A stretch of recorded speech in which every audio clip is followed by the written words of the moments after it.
श्री रामकृष्ण देव की वाणी। ज्ञान।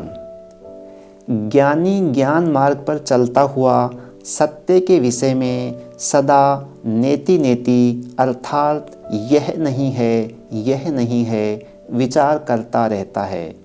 ब्रह्म यह नहीं है, वह नहीं है, वह जगत नहीं है, जीव नहीं है। इस प्रकार विचार करते हुए मन स्थिर हो जाता है, फिर मन लीन हो जाता है और साधक समाधि में मग्न हो जाता है। मैं कौन हूँ, इसका भली भांति विचार करने पर दिखाई देता है कि मैं नाम की कोई वस्तु है ही नहीं।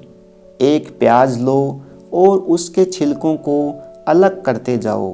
पहले बाहरी लाल छिलके, फिर मोटे सफ़ेद छिलके मिलेंगे। इन्हें भी एक एक करके निकालते जाओ। अंत में तुम्हें कुछ भी नहीं मिलेगा। उस अवस्था में फिर मनुष्य को अपने अहम का अस्तित्व ही नहीं मिलता और तब उसे ढूंढने वाला ही कहाँ रह जाता है।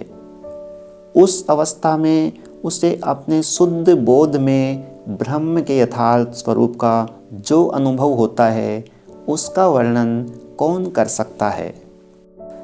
जब तक भगवान बाहर तथा दूर प्रतीत होते हैं तब तक अज्ञान है, परंतु जब अपने अंतर में उनका अनुभव होता है तब यथार्थ ज्ञान का उदय होता है। जो उन्हें अपने हृदय मंदिर में देखता है वह उन्हें जगत मंदिर में भी देखता है। जब तक आदमी समझता है कि भगवान वहाँ हैं तब तक वह अज्ञानी है, परंतु जब वह अनुभव करता है कि भगवान यहाँ है तभी उसे ज्ञान प्राप्त होता है।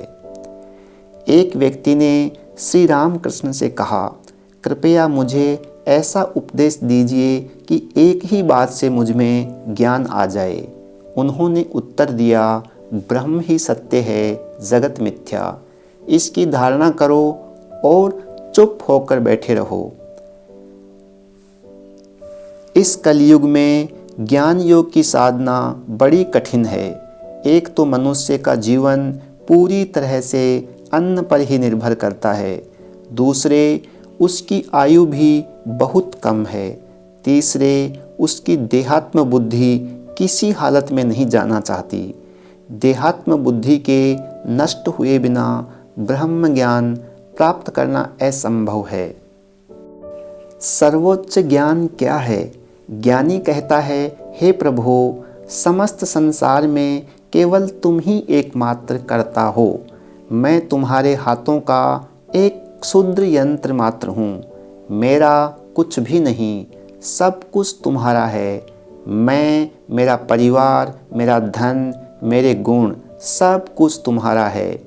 घर का मालिक एक अंधेरे कमरे में सो रहा है। उसे ढूंढने के लिए कोई अंधेरे में टटोलता फिरता है। वह खाट छूता है और कहता है, नहीं, यह वह नहीं है। वह खिड़की छूता है और कहता है, नहीं, यह वह नहीं है। वह दरवाज़ा छूता है और कहता है, नहीं, यह वह नहीं है। वेदांत में इस प्रक्रिया को नेति नेति अर्थात यह नहीं कहते हैं। अंत में उसका हाथ मालिक पर पड़ जाता है और वह एकदम कह उठता है, यह है। दूसरे शब्दों में अब उसे मालिक के अस्तित्व का ज्ञान हो गया है। उसने उसे पा लिया है, परंतु अभी भी वह उसे घनिष्ठ रूप से नहीं जान पाया। मैंने देखा है कि युक्ति विचार के द्वारा जो ज्ञान होता है वह एक किस्म का होता है और ध्यान के द्वारा जो ज्ञान होता है वह और एक किस्म का होता है। फिर भी भगवान के साक्षात्कार से जो ज्ञान होता है वह कुछ और ही है। ज्ञान एकत्व की ओर ले जाता है, अज्ञान नानात्व की ओर। ज्ञान योगी कहता है, सोहम अर्थात मैं वह हूँ, किंतु जब तक देहात्म बुद्धि है तब तक यह सोहम भाव हानिकारक है।